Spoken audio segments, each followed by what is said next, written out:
system.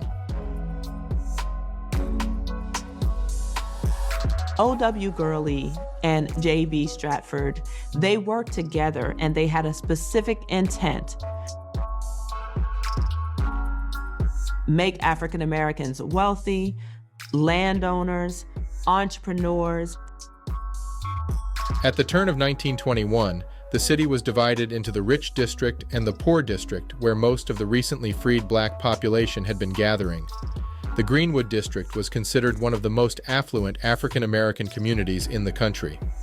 Black business interest succeeded in dividing itself of any sort of white structure.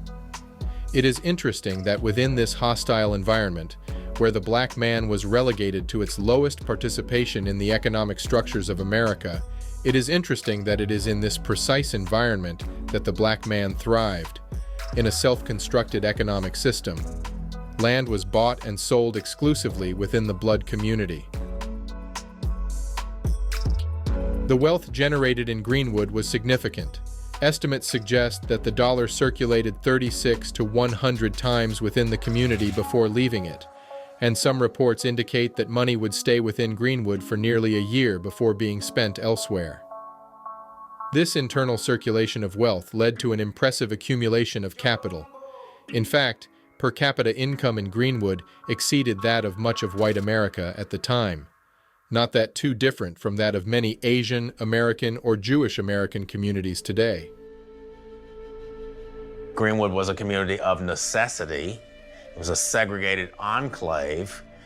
Black folks couldn't apply their trades or purchase goods and services in the larger white community, so they created their own economy. That economy became successful because black folks did business with one another. The community's total wealth was estimated to be in the $17 million. This would be equivalent to $21.4 billion today. An astonishing number considering the fact that decades prior African Americans were forced servants in the region. All kinds of businesses were generated exclusively within a racial enclave. There was no expectation of funding coming from the government in order to build infrastructure or protect its citizens. There was a clear understanding that nothing was to be expected from a hostile power structure. Again, not too similar from Asian American or Jewish American societies. The same pattern is reflected in the hundreds of African civilizations, historical African civilizations, without any white involvement.